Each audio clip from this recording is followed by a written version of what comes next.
2005 साली मी पक्ष सोडला आणि साल 2006 जानेवारी महिन्यात मी राज्यव्यापी दौऱ्यावर निघालो.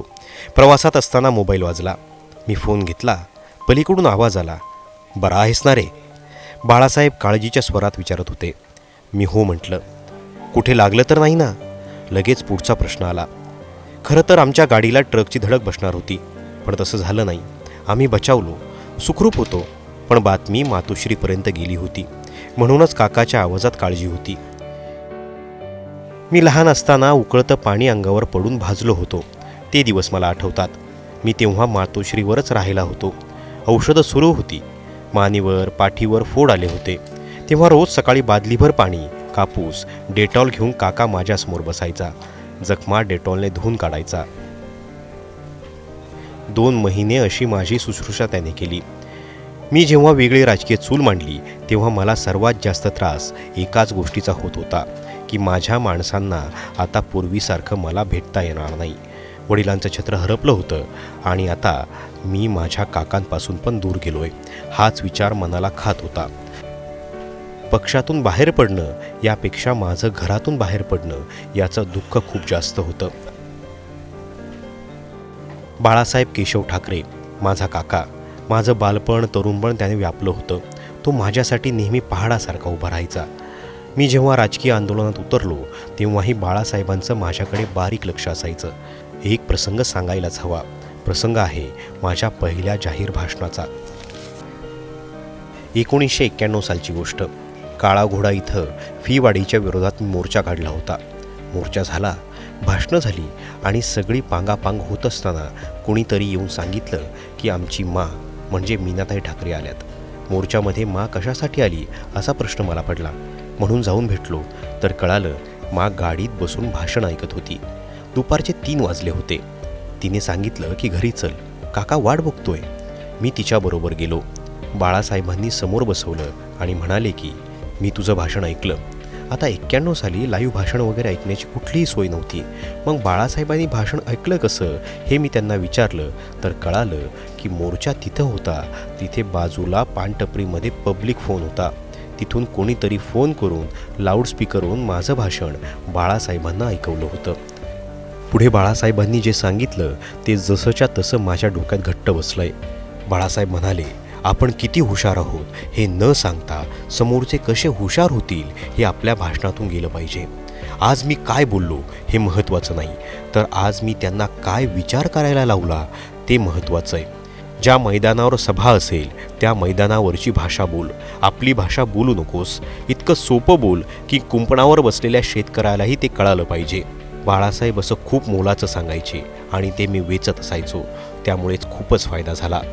कलाकाराचं मन होतं त्याचं, त्यामुळेच कलाकारामध्ये मनसोक्त रमायचा. साल 1970चं. त्यावेळी शिवसेना आणि कम्युनिस्ट यांच्यात जोरदार संघर्ष सुरू होता. त्याच काळात राज कपूर यांचा मेरा नाम जोकर चित्रपट प्रदर्शित व्हायचा होता. कम्युनिस्ट रशियामध्ये तेव्हा राज कपूर लोकप्रिय होते. मेरा नाम जोकरमधील काही प्रसंग हे कम्युनिस्ट धार्जिणे आहेत असं बाळासाहेबांच्याही कानावर आलं. तेव्हा राज कपूर यांनी बाळासाहेबांना सांगितलं की तुम्ही एडिटिंगला बसा आणि तुम्हाला जे प्रसंग खटकतील ते मी काढून टाकतो. बाळासाहेबांनी ज्या सूचना केल्या त्यानुसार चित्रपटात बदल करण्यात आले. इतके त्याचे संबंध चांगले होते.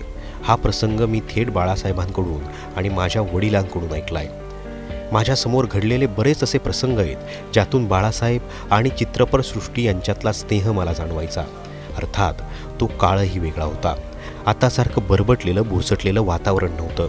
एकमेकांच्या तत्वांचा आदर ठेवून वागणारी माणसं होती ती. माझ्यासमोर घडलेला एक प्रसंग सांगतो. बोफोर्स प्रकरणावरून जेव्हा रान उठलं तेव्हा अमिताभ बच्चन आणि त्यांचे बंधू अजिताभ बच्चन हे बाळासाहेबांना भेटायला मातोश्रीवर आले. अमिताभ तेव्हा चिंताग्रस्त दिसत होते. बोफोर्स खरेदी घोटाळ्यात त्यांचं नावही गोवलं गेलं होतं आणि देशभरातील वर्तमानपत्रातून त्यांच्यावर टीका होत होती. अमिताभ यांना बाळासाहेबांनी पहिला प्रश्न विचारला, या प्रकरणात खरंच तू निर्दोष आहेस का?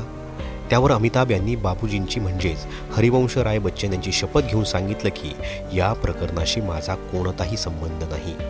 मग बाळासाहेबांनी पंतप्रधान VP सिंग यांना एक पत्र पाठवा असं अमिताभ यांना सांगितलं आणि पत्राचा मसुदाही त्यांनी तयार करून दिला. पंतप्रधान पदावरील व्यक्तीला पत्र लिहिताना ते कसं लिहायचं याचा बाळासाहेबांचा अभ्यास होता आणि इंग्रजी भाषेवर त्यांचं प्रभुत्व होतं. अमिताभ बच्चन यांचं ते पत्र व्ही.पी. सिंग यांच्याकडे गेलं आणि तिथपासून वातावरण निवळायला सुरुवात झाली. बाळासाहेबांचा करिश्मा हा असा होता. बाळासाहेब हे मराठी माणसाला जसे आधार वाटायचे तशीच भावना या सर्व कलाकारांची असायची. राजेश खन्ना यांना अनेकदा मातोश्रीवर बाळासाहेबांशी गप्पा मारताना मी बघितलंय. एक सुपरस्टार आणि एक राजकारणी असं मुळीच जाणवायचं नाही. राजकारण बाजूला ठेवून बाळासाहेब जुन्या आठवणींमध्ये रमायचे. स्वतःच्या नावाचा दरारा जाणवू न देता बाळासाहेबांनी ज्या प्रकारे मैत्री टिकवली तो दिलदारपणा हे खास त्यांचं वैशिष्ट्य होतं. कलाकार आणि कलेबद्दल त्यांना विशेष आपुलकी असायची. मायकल जॅक्सन यांची कॉन्सर्ट जेव्हा मुंबईत झाली त्यापूर्वी बाळासाहेबांना त्याबद्दल कल्पना नव्हती, पण त्यावेळी मी गोष्ट आवर्जून केली. मायकल जॅक्सन यांचं जेव्हा भारतात आगमन होईल तेव्हा ते आधी बाळासाहेबांना भेटतील अशी अट मी त्यांना घातली. मायकल जॅक्सन यांच्या टीमने तेव्हा बाळासाहेबांबद्दल रिसर्च केला होता. बाळासाहेब ठाकरे ही भारतातील किती महत्त्वाची व्यक्ती आहे हे त्यांना समजावलं होतं आणि तसाच आदर मनात ठेवून मायकल जॅक्सन बाळासाहेबांना भेटले होते. ती भेट ठरल्याप्रमाणे झाली. तिथून मायकल जॅक्सन हे ओबेरॉय हॉटेलात गेले. मग कॉन्सर्ट झाली. पण मायदेशी परतण्यापूर्वी त्यांनी बाळासाहेबांना निरोप पाठवला की काल खूप गर्दी झाल्यामुळे बाळासाहेबांना नीट भेटता आलं नाही, त्यांना पुन्हा एकदा भेटायचं आहे. दुसऱ्या दिवशी सकाळी ते पुन्हा मातोश्रीवर आले. छान गप्पा झाल्या. अगदी तिथल्या पोलिसांबरोबर फोटोही काढले आणि मगच ते विमानतळाकडे रवाना झाले. पहिल्या भेटीच्या वेळेस छायाचित्रकार होते, नेते होते, गर्दी होती. पण तेवढ्या वेळेतही बाळासाहेब जे काही बोलले असतील त्यातून पुन्हा भेटण्याची, थोड्या निवांत गप्पा मारण्याची इच्छा मायकल जॅक्सनची झाली. एवढ्या एका घटनेवरून लक्षात येईल की बाळासाहेब ठाकरे नावाचं गारुड काय होतं ते. बाळासाहेबांना कलेची जाण होती, कलेबद्दल आदर होता. देश आणि भाषा यांच्या सीमा कधी त्या प्रेमाच्या आड आल्या नाहीत. पाकिस्तानला विरोध करताना त्यांनी कधीच घरात वाजणारी मेहंदी हसन, गुलाम अली यांची गझल बंद केली नाही. दोन देशातील संबंध बिघडलेला असताना आजही मी आणि माझा पक्ष जेव्हा पाकिस्तानी कलाकार किंवा खेळाडूंच्या भारतातील इव्हेंट्सना विरोध करतो तेव्हा तो विरोध त्या कलाकारांना किंवा खेळाडूला कधीच नसतो. हे बाळासाहेबांनीच केलेले संस्कार आहेत. मी नेहमीच हे सांगत आलो आहे की संस्कार केले जात नाहीत, ते वेचावे लागतात. बाळासाहेबांना मी लहानपणापासून जवळून बघितलंय. त्यांनी कधीच राजकीय ताणतणाव घरी आणले नाहीत. बाहेर कितीही राजकीय गदारोळ असू देत, त्यांचा कुटुंबावर कधीही परिणाम त्यांनी जाणू दिला नाही. घरी ते अगदी कुटुंबवत्सल्य भूमिकेत असायचे. थट्टा मस्करी अगदी नेहमीसारखी चालायची. या त्यांच्या वागण्यानेही नकळत संस्कार माझ्यावर झालेले आहेत. व्यंगचित्राच्या बाबतीत तसंच झालं. 1980 सालची गोष्ट. लहानपणी बाळासाहेब मला टीनू म्हणायचे. मी तेव्हा 7वीत होतो. शाळेतून घरी आलो पण परत बाहेर खेळायला पळायचं होतं. पण बाळासाहेबांनी इंकिंग करायचा आदेशच दिला. त्यावेळी मार्मिकमधल्या रविवारची जत्राचं स्केचिंग बाळासाहेब करायचे आणि इंकिंग माझे वडील करायचे. बाळासाहेबांनी मला पेनाने इंकिंग करायला सांगितलं. त्या आठवड्यात रविवारच्या जत्रेचं कॅप्शन होती, आमच्या टिन्याने चितारलेलं उद्याचं चित्र. 1983 सालची गोष्ट. R.K. लक्ष्मण यांनी काढलेलं व्यंगचित्र समोर ठेवून बाळासाहेब म्हणाले, लक्ष्मणने हा स्ट्रोक बघ कसा मारलाय, पण तू तसा मारायला जाऊ नकोस. पुढचं त्यांचं वाक्य होतं, या चित्रातला इफेक्ट घे, त्यातले डिफेक्ट्स घेऊ नकोस. आजही जेव्हा मी कुठलं चित्र बघतो तेव्हा आपोआप त्यातले इफेक्ट्स आणि डिफेक्ट कळायला लागतात. माझ्या हातून उमटलेली रेषा त्यांना आवडत होती, म्हणूनच ते मला शिकवत गेले. मी सांगितलेली एखादी व्यंगचित्राची कल्पना त्यांना आवडली तर ते म्हणायचे की कल्पनेत तयार होतोयस. बातमीतून कल्पना सुचणं आणि कल्पनेतून व्यंगचित्र उभं राहणं ही प्रक्रिया त्याच्यामुळेच हळूहळू जमायला लागली होती. माझे स्ट्रोक्स त्यांना आवडायचे. 1985 ते 1995शी 10 वर्ष मार्मिक व्यंगचित्राची जबाबदारी मी सांभाळली. असंच नियमित मी व्यंगचित्र काढावीत असं बाळासाहेबांना वाटायचं. तुझी व्यंगचित्र बघून बाळासाहेबांची आठवण येते असं जेव्हा मला म्हणतात तेव्हा मला प्रश्न पडतो, यांना बाळासाहेब हे किती मोठे व्यंगचित्रकार होते हे खरंच कळलंय का? बाळासाहेबांच्या स्ट्रोकची ताकद आणि त्यांचा दर्जाही त्यांना कळला नाही असंच मला म्हणावं लागेल. इथं एक गोष्ट ठासून सांगायला हवी. शिवसेना पक्ष आणि संघटना ज्या काळात वाढत होती, आंदोलनं, भाषणं, राडे, बंदीची हाक, कोर्ट कचेरा, तुरुंगवास अशी सगळी रणधुमाळी सुरू होती. त्यात बाळासाहेबांचा अर्थातच सक्रिय सहभाग होता. अशा संघर्षाच्या काळात आणि गदारोळाच्या काळात त्यांनी व्यंगचित्राच्या दर्जाशी कधीही तडजोड केली नाही. मार्मिकमध्ये त्या काळातली व्यंगचित्र काढून बघा, एकही रेषा कुठे हललेली नाही. कसं तरी झटपट आटपलंय असा प्रकारच नाही.